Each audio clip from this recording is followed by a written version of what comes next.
Hello, good evening. My week for assignment one is about Apple. I am now on my MacBook and doing this recording. I am a complete Apple fiend. I love everything about the company. Some things I'm not too proud of, as many others. However, it's just this phenomenal organization that I absolutely love. So that is what I have made my project about. The nature of Apple, I would just say it's definitely innovative. They do things outside of the box. They completely think out of the box in everything that they do. They always try to do something different and always a step ahead of the competitors. Some may not agree, but I do feel, when Steve Jobs was head of Apple at the time when he was alive, it was just a company that did things that people will never think of. Now it's a company that kind of it tries to be like others, but then take it a step further. Steve Jobs just thought about things that no one else can think of. So Apple will never be the same. Anyway, side note. However, the company itself is just phenomenal. Moving forward as to the structure, it has the CEO as Mr. Tim Cook, the COO as Jeffrey Williams, and the CFO as Luca Matistri. The reason why I mention these two is because you do see a large amount of diversity within this company. You typically don't see that in a lot of Fortune 500 companies sometimes. So to know that we have so much diversity in a company as large as Apple really really shows you a lot about the company and how where they are of their social responsibility to their customers, and how their corporate social responsibility just speaks for them as a company. As you know, Apple sells all type of mobile products, computers, cell phones. They now have a new speaker called, I think it's the Home Sound. Name it, Apple has it as far as electronics, and it goes higher and higher. Everyone knows we went from the little brick of an iPod to a completely different phone that does everything and above. So, just to go a little bit deeper, two key factors of the organization's external environment, and I did shorten that questionnaire, it was pretty much of a mouthful. Only have 7 minutes. So, um, some things that can affect that is a global recession. Do know Apple can only be as great as its consumers can allow it to be.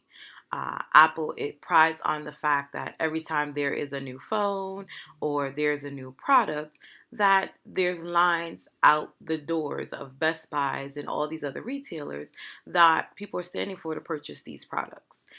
So if there's when there is that global recession that does allow money to be slow and income to run low, that can hurt a company as a whole because there's no money for consumers to spend and purchase these new products. Another thing is the taxation. Do you know Apple is a Fortune 500 company, which is also a global company? So when there is larger taxes on importation, it does cause a bigger issue for Apple because higher taxes on them getting their products imported to these different countries that they do service can then hinder the um, increase can then cause an increase in the product itself and then cause a decrease in the sales because consumers are not able to purchase this. I mean, I'll say that for myself. I still have an iPhone 7. I refuse to get a 8 or a 10 and spend $500-600 additional to the one that I have when, as I go back from the beginning, it's almost doing the same thing. However, it's still a dependable product and you can never change that whatsoever. Moving forward, five key factors. Uh, Make sure five ways primary stakeholders influence the organization. Um, I would definitely say five ways that the primary stakeholders influence. As we know, primary stakeholders are considered between the customers, the employees, business partners, um, is the customers, employees, suppliers, top management, and competitors. Those are the five stakeholders that I've chosen. As you know, a company has many different stakeholders that hold that corporate social responsibility, that the company holds that corporate responsibility to. Uh, the customers as a stakeholder, I do say they hold the purchase power. As I stated before, you have, if the customers are not purchasing the items, sales do not increase, revenue decreases. So the company is very important to the influence in the organization and the financial performance. We have the employees. Now, I don't work for Apple, but I work for another. I think we're a Fortune 200 company, and I tell anyone we're the backbone of that company. If all of us say that we will not come back to my place of employment for a whole day, that company can possibly go bankrupt or shut down. We keep the business going, and it's the same thing for Apple. If you go into an Apple store right now, you rarely ever see an employee that is not doing something. And these are our low level employees. So just imagine what executive and management teams are doing if you cannot even get a simple sales associate to assist you in the Apple store without an appointment. Then you have your suppliers. As we know, as I stated, this is a global company. So a downfall or a decrease in any suppliers or an increase in their costs to give us the items that the products that's required, it can cause a huge effect on the financial performance of the company. Top management, as I listed, Mr. Jim Cook, our CEO, Mr. Jeffrey Williams, the COO, and Luca Masteri. Um, these are individuals who are the top management, top executives. They are the face of the company. Their decision falls down and makes that tumbling effect to have an effect on so many other individuals.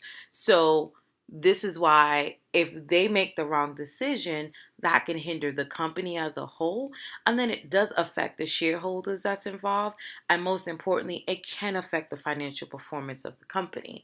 If they decrease on benefits, if they increase on the amount of taxes that they do, just think about what the decisions that they make. Think about the outsourcing that they do. If that's no longer available, it can slow down the business operations as a whole. And lastly is the competitors. I mean, Apple prides in their competitors because that's their driving tool to do better. They always put themselves above that stakehold of their competitors because they know that the higher the threshold, the least chance that a competitor can get on top of it. So they thrive on being innovative. They thrive on doing what a competitor can do, but also taking it a step forward. And I look at that with Google. I mean, them and Google go head to head on the phones and the technologies that they have. When all in all, I mean, I know I'm kind of biased because, as I stated, I'm an Apple head completely. So I will be biased. However, just looking at how user friendly their products are to a lot of other companies, think about the businesses that use them. They can do all of what Google can do and still make it as user friendly to their customers. The last question was the last thing to investigate was a bit more of the one of the controversial corporate social responsibility concerns. Now, as we all know, Apple is under fire for the Chinese labor problems that they're having. Do know that the products for Apple are not manufactured here, they're manufactured abroad.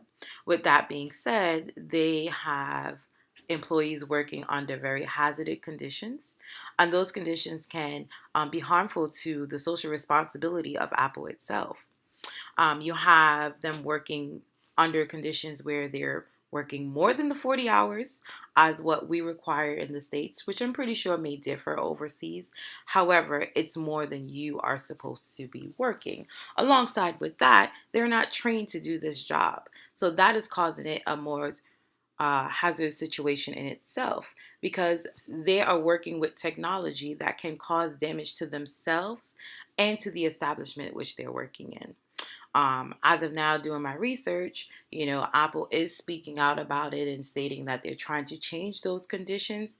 However, this new report just came out in January of this year where 50% of the employees that do work in these Chinese labor establishments, are complaining about these conditions and complaining about the training.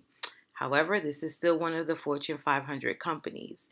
A lot of things that is brought to light through social media, is brought to light just through technology itself, the same technology that they're actually building to sell to consumers. So I would say, all in all, maybe their actual product that they're utilizing or that they share with others can be the downfall of this Fortune 500 company.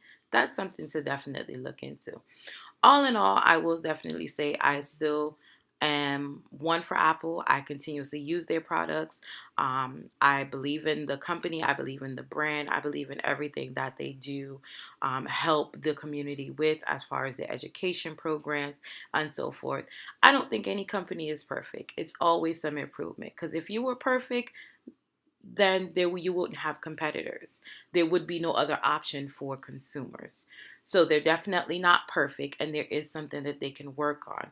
Overall, they do keep in mind their stakeholders, and they do take their corporate social responsibility very seriously. That is something that they pride on. So this is my project here about Apple as a company. I have included my resources attached to my submission. Thank you for your time. Bye bye.